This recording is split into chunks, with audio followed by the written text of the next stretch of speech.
savings programs in the broader healthcare reform context? I just want to break in. We've gotten a message that no one could hear that lovely 2-minute introduction I gave. So it sounds like we are all good now. So long story short, if you have questions, type them in or indicate in your raise your hand icon so that we can call on you verbally and make sure that your computer, microphone, or telephone are working. And we're going to start off with Pat Jones and Alicia Cooper, then hear from the 3 ACOs, and then we'll open it up for Q&A. Back to you, Pat. Thank you. Thank you, Georgia. So again, the overview of the presentation will spend a minute on shared savings programs and how they fit into the broader healthcare reform context. We'll then talk about financial results and overall quality scores, and we'll do it by shared savings program, and we'll look at a couple of different views of the financial results. And then finally, we'll present detailed quality results. So I'll just spend a moment on this rather dense slide. There are really 3 takeaways when we think about shared savings programs in the broader healthcare reform context. The first is that new federal law, and in particular the law that's called MACRA, really moves Medicare squarely into value-based payment. And there are 2 tracks that providers can take in value-based payment under MACRA. The first is the merit-based incentive payment system, also known as MIPS, and that really looks at quality measures and results and how providers do. And then the second is what's called advanced alternative payment models. The second takeaway is that ACO shared savings programs really don't fall into a single payment model. They've helped build infrastructure and improve quality in a way that will support alternative payment models, but it really depends on the payment model itself where they fit. And then third, Vermont's current shared savings programs do not qualify as an advanced alternative payment model. If you look at this slide, it shows a framework really from fee-for-service, where there's no link to quality and value, all the way up to population-based payments. Currently, the shared savings programs fall into category 3A, which is alternative payment models that are built on a fee-for-service architecture with only upside gain sharing. So they are not considered advanced alternative payment models. The all-payer model that Governor Shumlin just signed an agreement for yesterday would fall into category 4B, a comprehensive population-based payment. So Vermont currently has 3 ACOs, Community Health Accountable Care, One Care Vermont, and Vermont Collaborative Physicians. CHAC and One Care both participate in all 3 of the shared savings programs that are available to them, the commercial, Medicaid, and Medicare shared savings programs. Vermont Collaborative Physicians participates only in the commercial program. So we'll start by doing a summary of the overall financial results and overall quality scores. I just want to note that any results should be interpreted with caution. The 3 ACOs have different populations. They had different start dates, so they're at different levels of maturity. And it's important to note that the commercial financial targets in 2015 continued to be based on Vermont Health Connect premiums rather than actual claims experience of the people who are part of the ACO. And that's really important because it can impact the financial targets. And then finally, we have been led to believe that Medicare's methodology for calculating shared savings is more challenging for lower cost ACOs. There's a Health Affairs blog from last month that actually points out that the ACOs with savings had higher average total expenditures than those without savings. So at this point, I'll turn it over to Alicia to provide a summary of the Medicaid financial results. Thank you, Pat. This is Alicia Cooper from the Department of Vermont Health Access. I'll start with an overview of the 2015 Vermont Medicaid Shared Savings Program financial results. The format that you see in the slide being projected now is one that we'll be using to present the results for all of the programs in the rest of the presentation, but just to orient you, it has a column for each of the 3 ACOs in Vermont. You can see in the case of the Medicaid program, there are NAs throughout the VCP column, which, as Pat noted previously, is consistent with VCP not participating in the Medicaid program in 2015. We do have columns for both CHAC and OneCare, and we'll sort of walk through the format of this particular slide. So the first line shows the total number of lives that were attributed to each of the 2 ACOs in 2015. For CHAC, that was approximately 28,600, and for OneCare, it was approximately 50,000. Corresponding with the number of attributed lives is the expected aggregated total amount of expenditure that each ACO would have for those populations. So for CHAC, we would have expected expenditure on the order of about $65 million, and for OneCare, about $101 million. The next line speaks to the target aggregated total, which is included in the slide to keep the format consistent across the different programs, but it's not an element that we used in the Medicaid Shared Savings Program calculations. The fourth line has the actual aggregated total, which is the actual amount of expenditure on ACO services for each ACO in the 2015 program year for their attributed lives. So that you can see in 2015, CHAC had expenditure of approximately $62 million, and OneCare had expenditure of approximately $103 million. In order for us to determine whether or not there were shared savings for an ACO participating in the program, we compare the expected expenditure to the actual expenditure, and if the actual expenditure is less, the difference between the 2 values is equivalent to what the total amount of shared savings would be, and then that amount is shared per the methodology between the payer and the ACO in the agreement.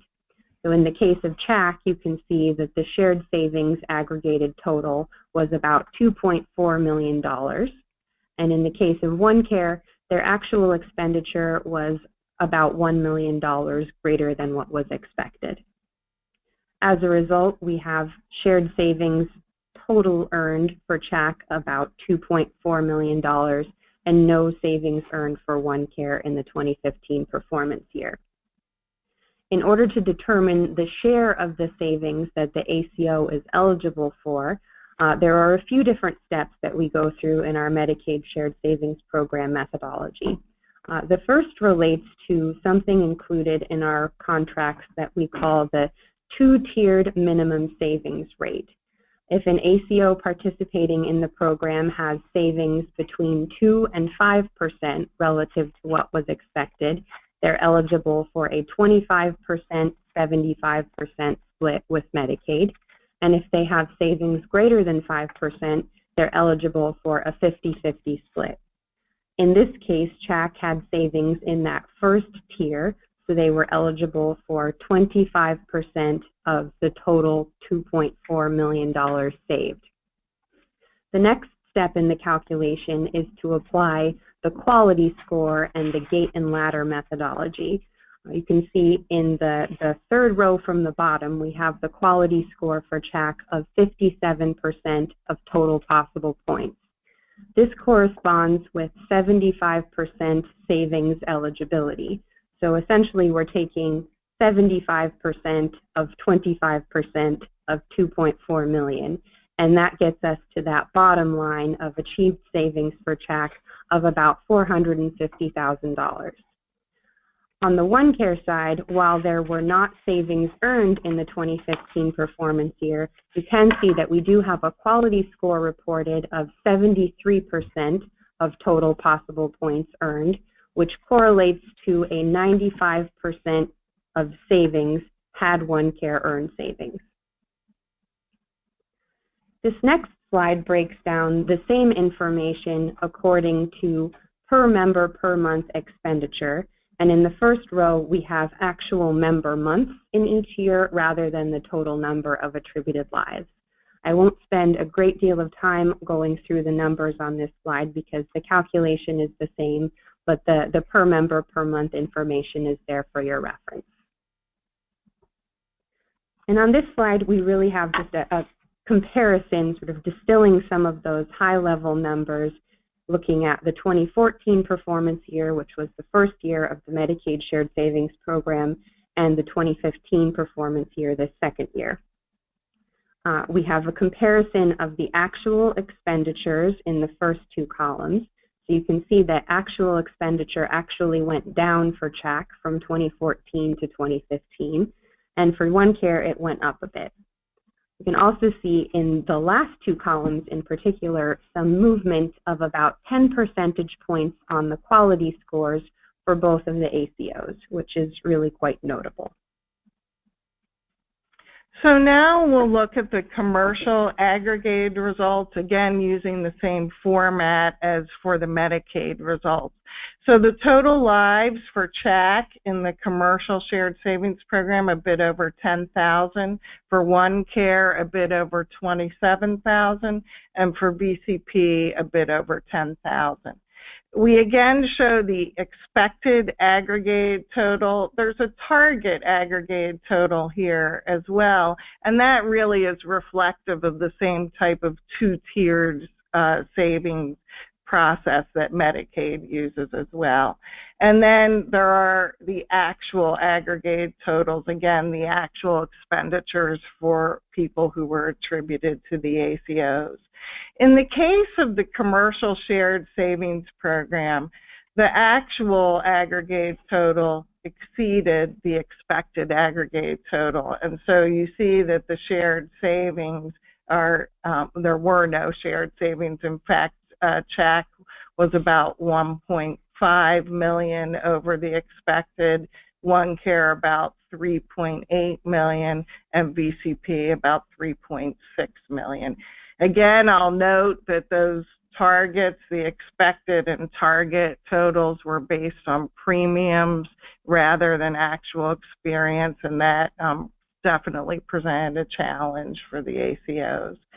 In the case of the commercial shared savings program, had there been savings, all three ACOs would have been eligible to share in those savings on the basis of their quality scores. CHAC had an overall quality score of 61%. They would have been eligible for 80% of savings. OneCare had a quality score of 69%. They would have been eligible for 85% of their share of the savings, and VCP 87%. They would have been eligible for all of their share of the savings. The next slide shows the per member per month results, and again you'll see that savings were not achieved, and you can see what the expected, the target, and the actual per member per month expenditures were, and again the quality scores are shown. And then this slide shows the commercial shared savings program results from 2014 to 2015. Notably, OneCare's commercial PMPM in the first two columns was essentially flat, so no increase in per member per month expenditures from 2014 to 2015. The other two ACOs had some increase in their PMPMs.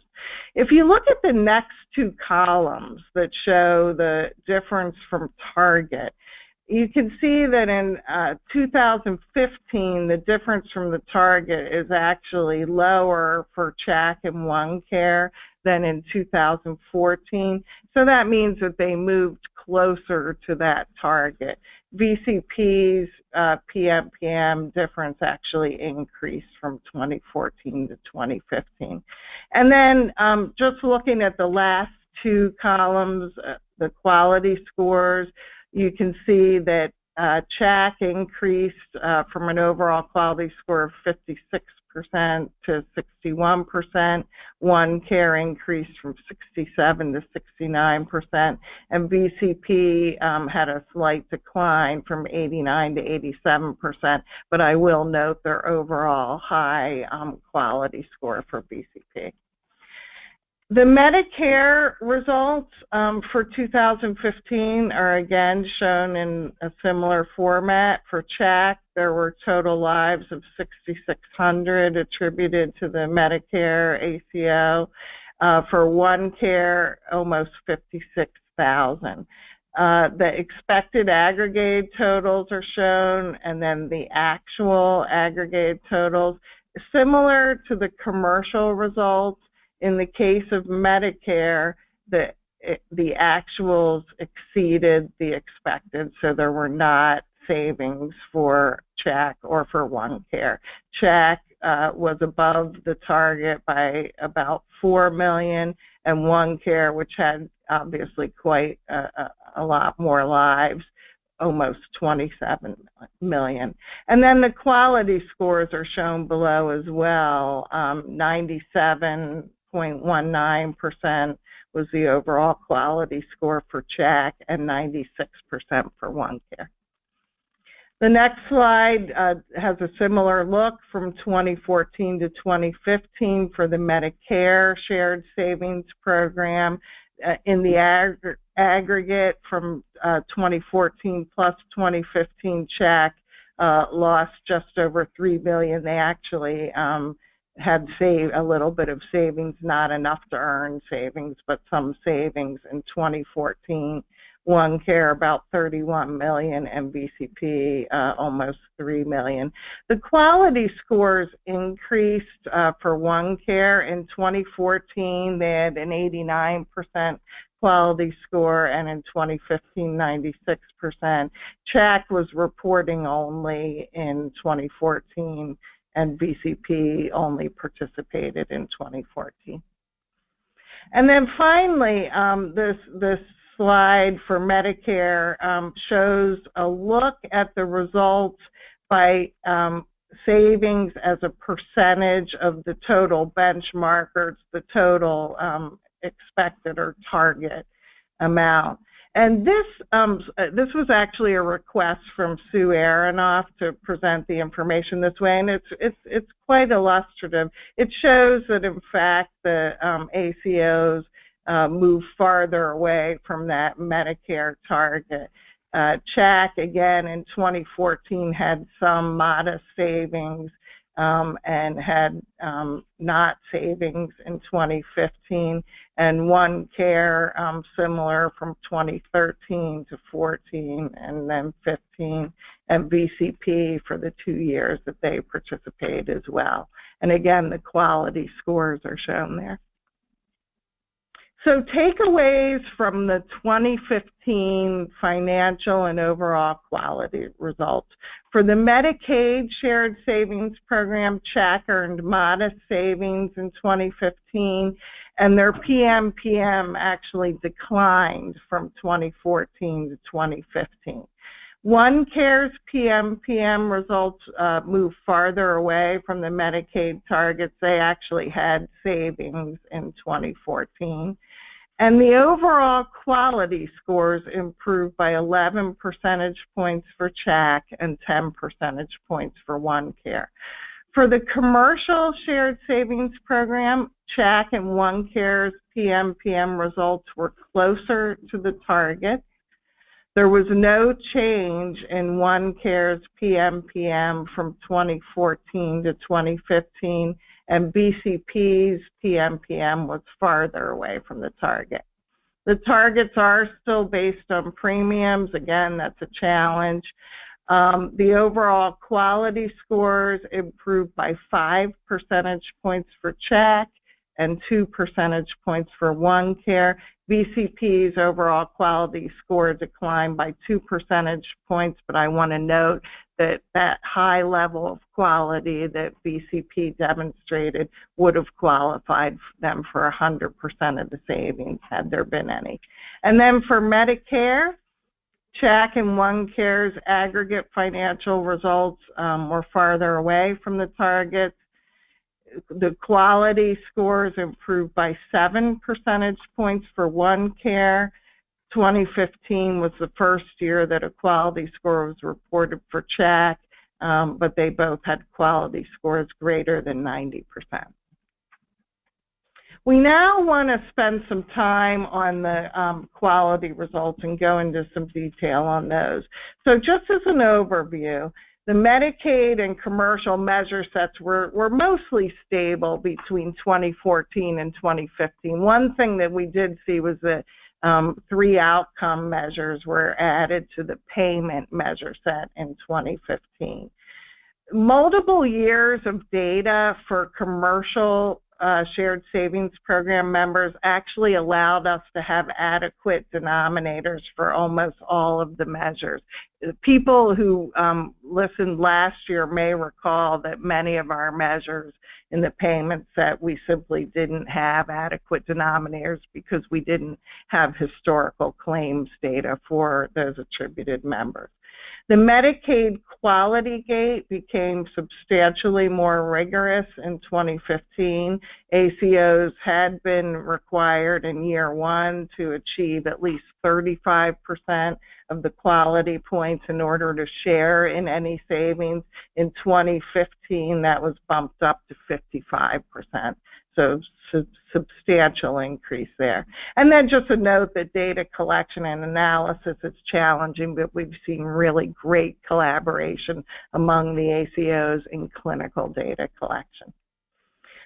Results should be interpreted with caution. Again, the ACOs have different populations, different start dates, and I want to emphasize that we do not have payer-specific national benchmarks for the patient experience survey.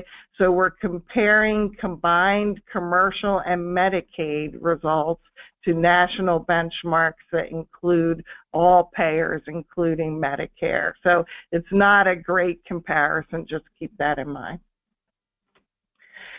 So I'll turn it over to Alicia now to describe the payment measure results for Medicaid. Thank you, Pat. So here on this slide, we have the 2015 payment measure results for the Vermont Medicaid Shared Savings Program. We used 10 measures for payment in the 2015 performance year.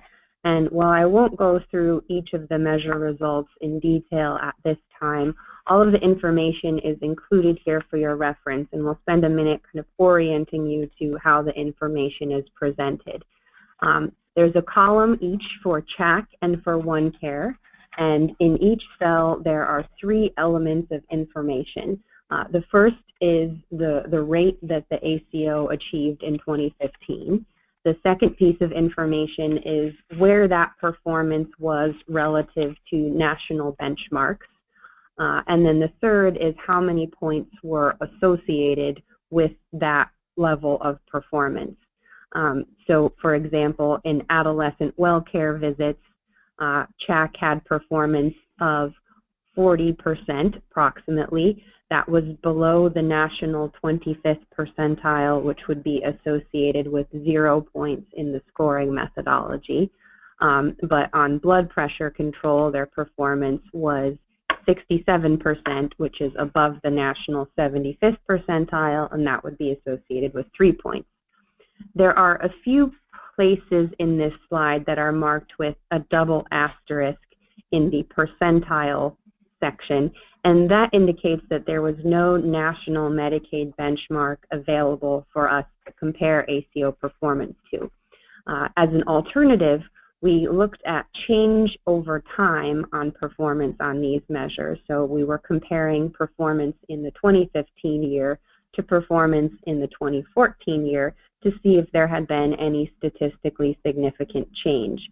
If there had been change either in terms of improvement or decline, points would be awarded or not awarded accordingly. And if there was no statistically significant change, the point value awarded was 2 points. So in the example of developmental screening for both ACOs, you can see that 2 points were awarded, no national benchmark was available, and that indicates that their performance was not statistically significantly different than it had been in the prior year. In terms of how the scores overall impacted the gate and ladder methodology, you can see that there were a total potential number of points for each ACO of 30 in 2015, which corresponds to 3 points per measure and 10 measures total. CHAC earned 17 out of 30 measures in 2015, which gave them a quality score of 57%, and with the gate and ladder as it was in 2015, as Pat noted, increasing from a minimum threshold of 35% to a minimum threshold of 55%, they qualified for 75% of savings earned. For OneCare, their score of 22 points out of 30 was 73%, and that corresponded with 95% of savings had savings been earned. In terms of positive results that we observed in 2015 for the Medicaid payment measures, 10 out of 14 were above the national 50th percentile, 6 out of 14 were above the national 75th percentile, and both ACOs met the quality gate. There are still opportunities, though, and we'll note that all of our payment measures were originally chosen in areas where there was opportunity for improvement. So 4 of our results out of 14 had performance below the national 50th percentile, and we noted some particular opportunities for improvement in the area of chlamydia screening. We also observed some variation among the ACOs. So similarly for the commercial payment measures, we used the same format where we showed the rate, the percentile performance, and the points earned. The measures in the commercial payment set are the same as for the Medicaid payment set, with one exception. The developmental screening measure on the commercial side is actually a reporting measure instead of a payment measure. So the impact on payment, had there been any savings in the commercial shared savings program? CHAC achieved 14 out of a potential 23 points for 61%, and they would have earned 80% of savings. OneCare, 18 out of 26 total points, and they would have achieved 85% of savings due to their total quality score of 69%.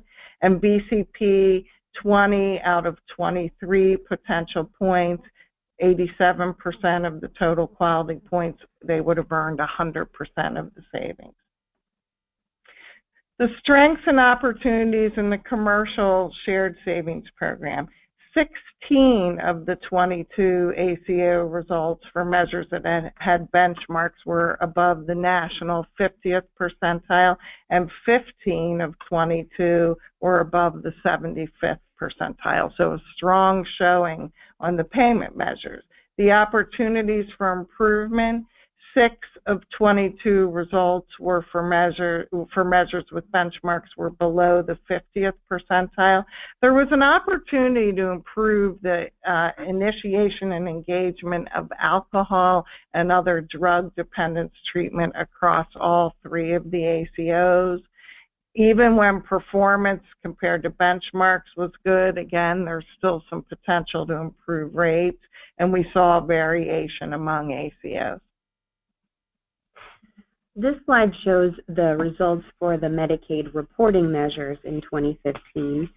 In this case, we have a similar format in terms of rate and where that performance falls relative to national benchmarks. Quite a few of these measures lack national benchmarks, and you can see that indicated accordingly. And then you can see that where benchmarks were available, that information is presented. In the interest of time, I'm going to keep moving.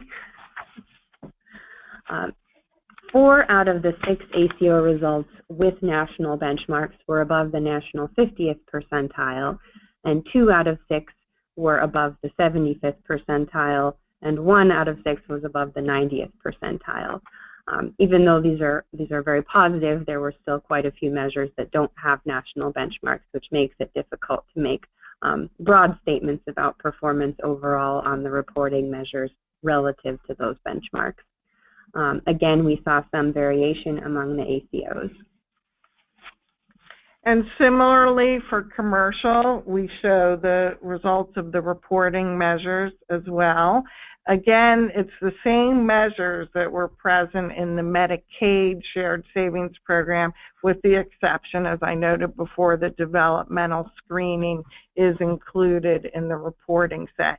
Again, with these measures, there are a lot of measures that do not have national benchmarks. The strengths for the commercial reporting measures, for those that had benchmarks, 11 of 13 were above the national 50th percentile. 9 of 13 were above the 75th percentile, and 6 of those were above the 90th percentile. And 90th percentile is really considered to be achievable benchmark, so to have that many measures above the 90th percentile is a very good sign. In terms of opportunities, there were 2 of the 13 results that were below the 50th percentile. An improvement opportunity for cervical cancer screening, there was some variation among the ACO results on that measure. And then really the same opportunities as for all the other measures. This next slide shows the combined commercial and Medicaid patient experience results for CHAC and OneCare. We field a patient experience survey and then flag ACO beneficiaries and pull the results from that. And there are 10 composite measures, and you can see from this slide what the percentage rates are, and these are of people who said that they always, it's called the top box score, but they always had, for example, good access to care. These are composite measures, so there are several questions in each category that make up the measure. But you can see what the results are. There are several measures that have no national benchmarks because they were specific to our survey. A new composite measure that was added this year was the LTSS care coordination. For OneCare, the results do not include any attributed members from University of Vermont Medical Center-owned practices because they use a different survey. They use a visit-based survey, whereas the survey that most of the other practices use is an annual look-back, so it asks patients in the past year, what was your experience? The UVMMC survey is in the past visit, what was your experience? But they were willing voluntarily to add some custom questions to their survey and field it for a period of time during the year. And so we present their results here on similar composites. I will note that these really aren't comparable with the results from the prior slide because they are same type of questions but different time periods, so therefore a different survey. But they're here for your information. Strengths and opportunities for the patient experience measures. First of all, most ACO primary care practices chose to participate. This is a voluntary survey, but most of them did participate, which was great. The state funded this survey through a combination of SIM funds and Blueprint funds, and we also managed the vendor, so that reduced burden on the practices. using the same survey for blueprint practices to get practice level results and for us to get ACO level results reduce the probability of consumers getting multiple similar surveys, so we consider that to be a plus. 4 of the 12 ACO results for measures with benchmarks were at or above the national 50th percentile. In terms of opportunities, there really are some opportunities to see some improvement in the patient experience survey. So 8 of the 12 results were below the national 50th percentile, and 3 of 12 were below the 25th percentile. I want to state again, though, that this is not really an apples-to-apples comparison. We're comparing Medicaid and commercial results to all payer results nationally, including Medicare. So do take that caveat. The lack of benchmarks for some of our categories hindered further analysis. VCP did not have adequate denominators or adequate numbers of responses for us to be able to report their results. And again, the national benchmarks may not be comparable. So an overall summary, highest level of the 2015 results. The financial results were positive for CHAC in the Medicaid Shared Savings Program. There were no savings in the commercial and Medicare Shared Savings Programs. CHAC and OneCare did show movement toward the commercial targets. There was a decrease in CHAC's Medicaid per member per month expenditure for their attributed members. There was no change in OneCare's commercial per member per month expenditures. There were improvements in overall quality scores for CHAC and for OneCare, and continued high performance for BCP. The ACOs are working to develop a variety of capacities, including data collection, analytic capacity, care management strategies, and population health approaches. And we continue to see strong collaboration among the 3 ACOs, the blueprint providers, and the payers.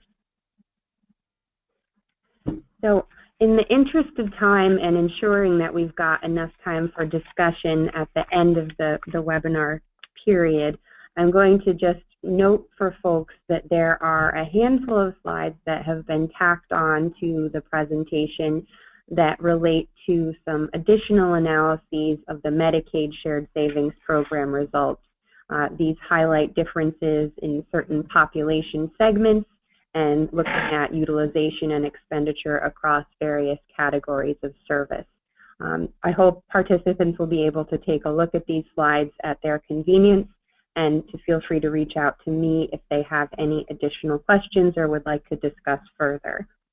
Thank you, Pat and Alicia. We will now turn to the ACOs, and I would just echo Alicia's comment. We are running a little bit behind schedule. And appreciate our ACOs modifying as best they can on the fly so that we can get to the important Q&A. I'll turn it over to Leah Fulham from OneCare. Thank you. Thanks, Georgia. Can you hear me? Yes. Yep. Okay, great. Thank you, Pat and Alicia, for a very thorough and comprehensive analysis. So I won't take too much time to repeat what you all have said. I'm just going to give you all a, I guess, set of highlights or talking points that go through what we found in our 2015 Shared Savings Program results. From our analysis of our Medicare performance, we found that OneCare ranks among the top 20% of ACOs, Medicare ACOs nationally. With regard to what we're calling value, which is a calculation that uses total cost per beneficiary along with quality measure results by ACO. I also want to congratulate CHAC because CHAC is also in that ranking, highly ranked. Vermont providers as or ACO providers provide care to Medicare beneficiaries for OneCare at 3% less than the national average for Medicare fee-for-service beneficiaries. We are a high-quality, low-cost area of the country. We also are proud that we've seen significant improvement in our quality measure results over the last 3 years of our work at OneCare. The other thing that we've noted is we've seen significant decrease in variation among both total cost per beneficiary and quality measure results among our health service areas. We've seen quality results improving in all of our communities, and we've seen a lot of areas of the state where actually our average cost per beneficiary has decreased, even though we see that our expenditures have increased in aggregate. I wanted to highlight some of the interventions that we've taken throughout the state or throughout the course of 2015 to improve care coordination, to facilitate quality improvement, and to provide important information and analysis to Vermont providers. We've done projects engaging the top 5% of high utilizers in care coordination activities. We've been doing a lot of work in collaboration with our communities and with the other ACOs around facilitating communication and comprehensive integrated care coordination through projects such as our Care Navigator implementation and projects in the communities that are funded by a Robert Wood Johnson Foundation grant. We've been strengthening our community collaboratives around the state by providing resources, data analytics, and quality improvement support. And we here at OneCare have been actively monitoring and communicating trends and variation in cost, quality, and utilization performance. So some examples of things that we've done to highlight those previous points. We have begun, as I mentioned, the implementation of our Care Navigator care coordination software in 4 pilot communities. We have we've been leading the statewide learning collaboratives around SBIRT pediatric ACO quality measures. And we have been looking at variation in cost patterns, and we've been looking at specifically variation in costs around total joint replacements as an episode-based analysis. And our first total joint symposium, where we're going to be bringing together orthopedic surgeons from around the state to talk about the variation in treatment patterns and costs for the population of patients getting total joint replacements. We're going to talk about that on the 14th of November, so we're looking forward to that. With that, I will, I think, pass the mic to Kate Simmons. Thank you, Leah, and thank you, Alicia and Pat, for the presentation. 2015 was a really big year for us at CHAC, and we're really, really proud of the collaboration and hard work of our community health centers and their community partners saved Vermont's Medicaid program $2.4 million. In our second year as an ACO, we rolled out several sets of evidence-based recommendations for various chronic conditions. We're very proud that our providers developed these recommendations themselves, working together as a team across the state. And that approach allowed us to draw on national evidence, but adapt for cultural or access challenges that are unique to Vermont. The guidelines that CHAC developed were designed to reduce hospital admissions and variability in care, bringing everyone on board with best practices. We also launched several quality improvement initiatives with clinical and non-clinical staff at our health centers. The slide that I prepared for this presentation is one that I'm forever adding to and tinkering with, but I think that it is the best way that I can visually represent the initiatives that CHAC has been working on over the past 3 years. And it's been a very additive process. We have been developing infrastructure of our committees and really empowering our committees over the past couple of years. We've been developing recommendations, growing, adding to those recommendations, and in 2016 requiring the adoption of at least one of these recommendations for all of our participants. We've been sharing the data that we have with our participants, really in one-on-one working group settings with them, and using that to fuel our activities. For our Medicare population, we implemented a telemonitoring intervention, and we're in our second year of that. we're very excited about our event notification patient ping intervention that we launched this past year. And we are also proud that this is the second year that we have earned savings from Medicaid, and we were able to locally reinvest a very large percentage of the savings that we earned last year, and that has really made a difference in our communities as well. So it's been busy and continues to grow busier, but we're looking forward to next year and VCO and our continued work with OneCare and with the Health First practices. Thank you, Kate. I'm turning it over to Rick. Perfect. Perfect. All right. All right. So Health First. Can I just get the next slide? There it is.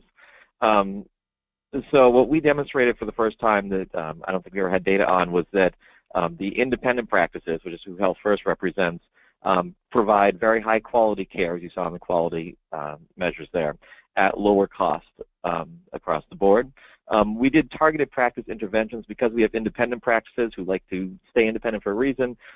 We work directly with each practice, sharing best practices focused on our ACO clinical priorities for chronic diseases and for health maintenance. We did a lot of work aggregating the blueprint data across our network, the regional data we had from the blueprint health service area reports, and really started working with the independent practices to see how they fit in context of a larger healthcare system. And that's something that I think a lot of them had not necessarily done or engaged in.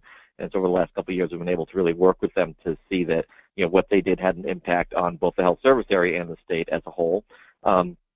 We also have been working with the practice managers, who are sort of a forgotten group, with our clinical implementation committee, which is a group of our practice managers in several of our larger practices, meeting every other month and talking about logistical change. I think sometimes we focus on medical change or system change and not necessarily on the folks who are really able to implement change at a practice level, which the practice managers have a unique role in.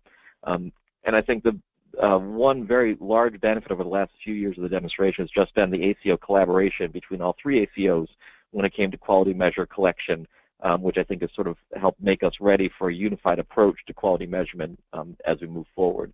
We did build had a Vital build our data collection for the Vital Hub, but we don't yet have a data mark. So we have a data warehouse all set, and we can pull data, but we can't do anything with it yet. So, perhaps next year that will be a goal for us. And that's it. Thank you so much, Rick and Leah and Kate.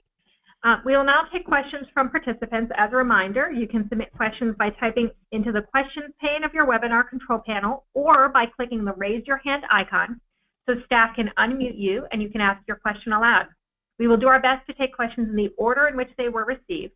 If you plan to ask the questions aloud, please make sure your computer microphone is working or use the telephone audio option. We have our first question, and I believe it is Sue Aronoff. Sue, did you have a question?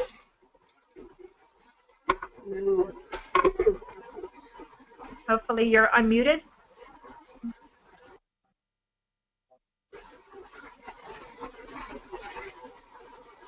Okay, so we might get back to Sue in just a moment once we work out our technical difficulties. Do we have any other questions or hands raised from folks?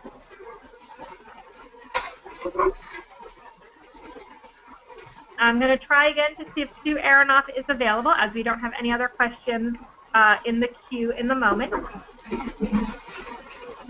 And we have some very interesting background noise, so whoever is in a bus station or subway, if you could mute yourself, that would be great.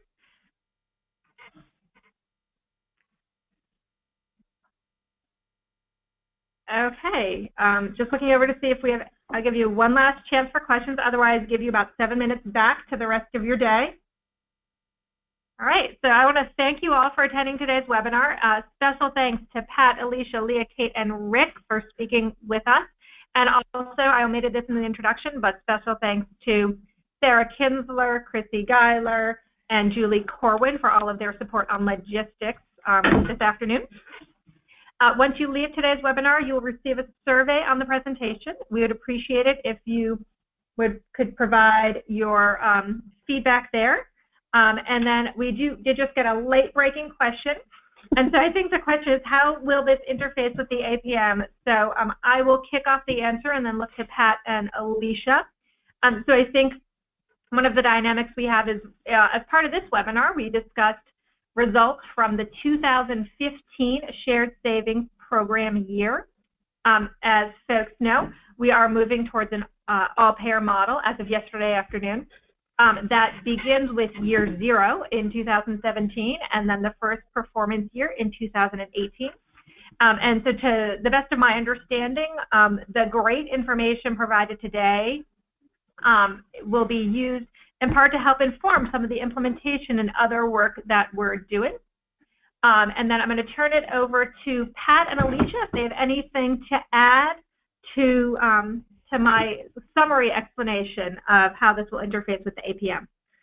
Sure. This is Pat. I'm having Chrissy go back to slide 8, which was that very dense slide about how shared savings programs fit into broader healthcare reform. And if you look at the second bullet, which is a principle from the National Healthcare Payment Learning Action Network, which is a public-private network really focused on value-based payment. Again, while shared savings programs and ACOs don't necessarily fall into a particular payment model, they can help develop infrastructure and really work on some quality initiatives that could provide support for advanced alternative payment models such as the all-payer model. And you may have heard in the past people refer to our shared savings program with its upside risk only as training wheels for more advanced payment reform, and that really is exactly what was meant by that.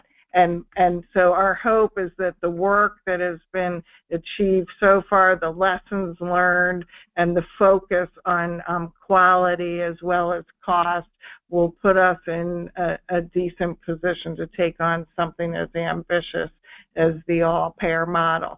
I'll also note that the quality framework in the all-payer model agreement that was signed by the governor yesterday includes a number of quality measures that are already being focused upon as part of our shared savings program. So there will be a link between the quality measures in the shared savings programs and some of the quality measures in the all-payer model. And Alicia, I don't know if you want to add anything to that.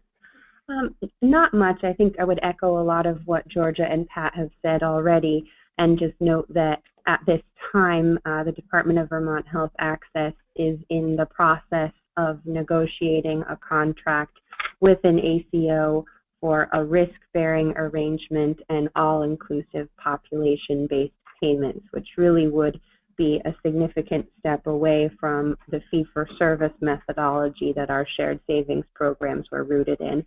But I think we have learned a lot about how an ACO model could operate in Vermont based on our experience with the shared savings program, and we're looking forward to evolving from there.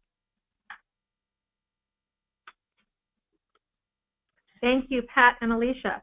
So I'm going to give it one more quick check to see if we can get Sue Aronoff back on the line, because I did receive an email from her that she was trying to talk. So Sue, are you there?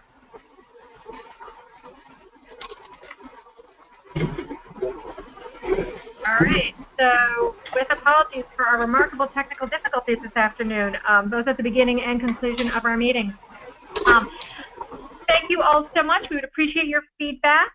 Just a reminder that this webinar has been recorded and will be posted on our website very soon. If you have additional questions, in particular, I know that we went through some of the Medicaid portion a little quickly. Please reach out to Alicia. She'll be home all weekend waiting for your phone call. And on behalf of the Vermont Healthcare Innovation Project, we want to thank you for joining us.